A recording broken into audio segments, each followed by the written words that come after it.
Hello doctor గారు. Hello madam. Doctor గారు, ఇప్పుడు థైరాయిడ్ సమస్య ఉన్న వాళ్ళకి నరాల బలహీనత వచ్చే సమస్య కూడా వస్తుందంటారా? ఇవన్నీ కాంబో ఆఫర్స్ లో ఒకటొస్తే ఒకటి వచ్చేటట్టు ఉన్నాయేంటండి? పెరిఫరల్ న్యూరోపతి అని విన్నారా మీరు? పేరు విన్నానండి. పెరిఫరల్ న్యూరోపతి ఎప్పుడైతుందంటే షుగర్ వ్యాధి పేషెంట్లలో అవుతుంది. ఓకే. డయాబెటిక్ న్యూరోపతి అంటాం కదా, అవును. అట్లా షుగర్ వ్యాధి వల్ల నరాలు డ్యామేజ్ అవుతున్నాయి అనేసి మనం చాలా సార్లు మాట్లాడినాం. థైరాయిడ్ వ్యాధి వల్ల కూడా నరాలు డ్యామేజ్ అవుతాయి.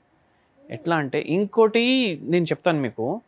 ఇప్పుడు పేషెంట్లు వస్తారు కదా, మనం అన్నీ అడుగుతాం. షుగర్ ఉందా, బీపీ ఉందా, థైరాయిడ్ ఉందా, కిడ్నీ ప్రాబ్లం ఉందా, హార్ట్ ప్రాబ్లం ఉందా, లివర్ ప్రాబ్లం ఉందా, బ్రెయిన్ ప్రాబ్లం ఉందా, లంగ్స్ ప్రాబ్లం ఉందా, డైజెస్టివ్ ప్రాబ్లం ఉందా. బై ఛాన్స్ పేషెంట్ ఇప్పుడు మర్చిపోయింది ఏమన్నా చెప్పడం, పైల్స్ ప్రాబ్లం కోసం వచ్చింది పేషెంట్, కానీ మనం అన్నీ అడుగుతాం. అన్నీ అడిగి రాసుకుంటాం ఏమేమి ప్రాబ్లమ్స్ ఉన్నాయి. ఎందుకంటే హోమియోపతిలో మనం డీప్గా మాట్లాడతాం అన్నీ. అయితే ఒక పేషెంట్ ఏమన్నారంటే థైరాయిడ్ లేదన్నారు. ఏం పని చేస్తారమ్మా మీరు అని అడిగింది. ఇంట్లలో చేస్తారు. ఏం పని చేస్తారు? 2 ఇంట్లకు పోతారు. మార్నింగ్ ఒకసారి, ఈవినింగ్ ఒకసారి. ఏం చేయనీకి? వంట చేయనీకి. ఒక ఇంటికి పోతే జాయింట్ ఫ్యామిలీ ఉంది, ఆడికి పోతే ఒక 40 చపాతీలు తయారు చేయాలంట. చెయ్యి ఇట్లనే ఉంటుంది. ఒక గంటన్నర అయితే పడుతుంది నాకు తెలిసి. ఏమవుతుందంటే ఒక్కటే పొజిషన్లో ఒక్కటే పని రిపీటెడ్గా చేస్తే నరాలది ఒక ప్రాబ్లం వస్తుంది. ఇది ఎవరెవరికి వస్తుంది అంటే ఇట్లా చపాతీలు చేసేటోళ్ళకి, ఐటీలో పనిచేస్తారు కదా, మొత్తం రోజు చేయి ఇట్లనే ఉంటుంది కీబోర్డ్ మీద, కోడర్స్కి, గేమర్స్కి.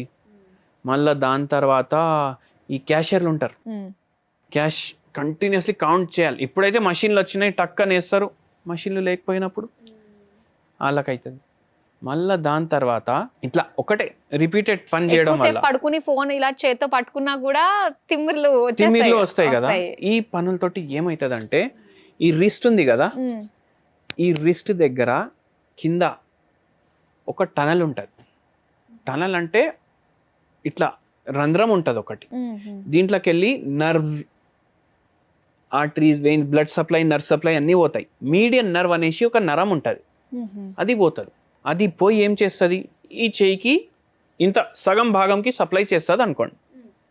అది కంప్రెస్ అవుతుంది. ఒకటే పని చేస్తున్నారు కదా మళ్ళీ. ఈ పేషెంట్కి థైరాయిడ్ వ్యాధి లేదు, పెరిఫరల్ న్యూరోపతి ఉంది.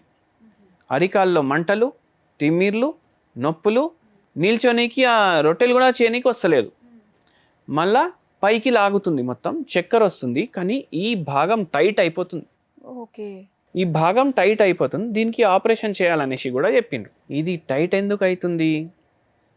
షుగర్ లేదు, బీపీ లేదు. ఓకే, వేరే బిల్లలు ఏమేమి వాడుతున్నారు జర చూపించండి అమ్మా అనేసి అన్నాం. దాంట్లో షుగర్ గోళీ ఉంది, దాంట్లో బీపీ గోళీ ఉంది, దాంట్లో థైరాయిడ్ గోళీ ఉంది. అయితే మనం అడిగినాం, ఇవి వాడుతున్నావు కదమ్మా అంటే ఉన్నట్టు కదా అంటే, లేదు ఎక్కడుంది, గోళీలు వేసుకుంటున్నాం, రిపోర్ట్లు అయితే నార్మల్ వస్తున్నాయి కదా. ఓకే, అట్లా పర్సెప్షన్ అయిపోతుంది, అరే నార్మల్ వస్తుంది కదా ఇంకా లేనట్టు అని. అవును. అయితే అందుకే నేను థైరాయిడ్ లేదని చెప్పినా, షుగర్ లేదని చెప్పినా, బీపీ లేదని చెప్పినా, కానీ అన్నీ ఉన్నాయి. ఇప్పుడు ఈ గోళీలు మనం వేసుకుంటే కూడా మన బాడీలో డ్యామేజ్ అయితే జరుగుతూనే ఉంది కదా. థైరాయిడ్ వ్యాధి వల్ల ఏమవుతుందంటే నర్వ్లో కరెంట్ ఏదైతే పాస్ అవుతుంది కదా, అది కరెక్ట్గా పాస్ కాదు. మళ్ళీ దాని తర్వాత ఏదైతే థైరాయిడ్ది హార్మోన్ ఉంటుంది అది నరాలకు చాలా ఇంపార్టెంట్. ఓకే, అది శరీరం కరెక్ట్గా ప్రొడ్యూస్ చేసింది అంటే నరాలు కరెక్ట్గా పనిచేస్తాయి. మనం బయటికి వెళ్ళి ఇచ్చినా అది అంత ఎఫెక్టివ్ ఉండదు. ఇప్పుడు తల్లి ప్రేమించినట్టు సవిత తల్లి అయితే ప్రేమించదు కదా, అట్లనే అనుకోండి. థైరాయిడ్ హార్మోన్ పోతుంది, షుగర్ గోళీలు పోతున్నాయి, కానీ జరిగే డ్యామేజ్ అయితే జరుగుతూనే ఉంటుంది. అయితే ఈ పేషెంట్లో కూడా అదే అయింది. మళ్ళా థైరాయిడ్ వ్యాధి ఏం చేస్తుంది అంటే ఫ్లూయిడ్ రిటెన్షన్ చేస్తుంది బాడీలో. పాలిసాకరైడ్స్ పెరుగుతాయి, అంటే ఫ్యాట్ పెరుగుతుంది. అయితే అది పెరిగి ఏమవుతుందంటే ప్రెషర్ పడుతుంది మొత్తం బాడీ మీద, ఇన్ఫ్లమేషన్ పెరుగుతుంది, స్లో అయిపోతుంది బాడీ, స్లోగా పనిచేయడం, నీరసంగా ఉండడం మొత్తం రోజు. ఏమవుతుంది, ఆ ప్రెషర్ ఈ టనల్ పైన కూడా పడుతుంది. మళ్ళీ ఒకటే పని చేస్తున్నారు. అయితే అట్లా కార్పల్ టనల్ కూడా అయింది, పెరిఫరల్ న్యూరోపతి కూడా అయింది. ఇట్లా అయితే థైరాయిడ్ వ్యాధి వల్ల. ఓకే, తెలియకుండానే చాలా చాలా నిజంగా మందులు మింగడం అంటే చాలా మంది అదే ఒక పర్సెప్షన్ ఉంది కదా డాక్టర్ గారు. అసలు నాకు వేసుకుంటున్నాను తగ్గిపోయి ఉంటుంది, రిపోర్ట్స్ నార్మల్ గా వస్తున్నాయి అనేసి. కానీ చాలా మంది చేసే పొరపాటు ఇదే. పొరపాటు మళ్ళీ చెప్పకుండా మందులు మానేస్తారు. మానేస్తుంటారు. అట్లా చెయ్యొద్దు.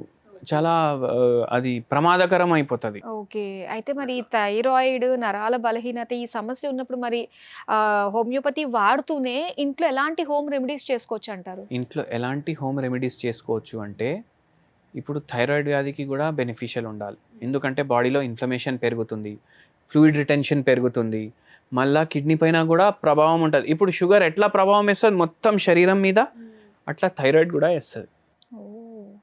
పావు చెంచా మీరు అల్లం తీసుకోవాలి, పావు చెంచా వాము పౌడర్ తీసుకోవాలి. ఓకే. బెస్ట్ అంటే సొంటి పౌడర్ పావు చెంచా, వాము పౌడర్ పావు చెంచా తీసుకోండి. ఓకే. చాయ్ చేసుకుంటారు కదా, డికాక్షన్ దాంట్లో వేసుకోండి రోజు. మళ్ళీ డికాక్షన్ సపరేట్ చేయండి, అది మంచిగా బాయిల్ అయిన తర్వాత డికాక్షన్ పాలు సపరేట్గా కలపండి. లేకపోతే పొయ్యి బంద్ చేసి మీ డికాక్షన్ రెడీ అవుతుంది కదా, దాంట్లో పాలు వేసేయండి. ఇట్లా పాలు వేయంగానే మీరు బంద్ చేసేయాలి పొయ్యి. ఇట్లా మరీ ఎక్కువ మరిగించొద్దు చాయ్ని. దాంట్లో ఈ పౌడర్ కూడా వేసేయండి. ఓ 2 నిమిషాలు వదిలేసేయండి, అన్నీ సెటిల్ అవుతాయి. దాని తర్వాత అది ఫిల్టర్ చేసుకోండి, తాగండి. మీరు ఇంకా దీన్ని ఎన్హాన్స్ ఎట్లా చేయొచ్చు, ఈ పాల్ చాయ్ ఏదైతే రోజు తాగుతారు అది తాగకుండా మీరు గ్రీన్ టీలో ఇది కలుపుకొని తాగండి. ఆ ఫ్లేవర్స్ బాగుంటాయి అనిపిస్తుంది చెప్తుంటేనే. మీకు నరాల్ దాంట్లో హెల్ప్ఫుల్, మీకు థైరాయిడ్ దాంట్లో హెల్ప్ఫుల్, హైపర్ టెన్షన్లో హెల్ప్ఫుల్, నిద్రలేని సమస్య ఉన్న వాళ్ళకి కూడా హెల్ప్ఫుల్. అన్నిటికీ కూడా ఒకటే సొల్యూషన్, అది కూడా ఇంట్లోనే తయారు చేసుకునే హోమ్ రెమెడీ ద్వారా ఉంటుందన్నమాట. Thank you so much doctor గారు. నమస్తే.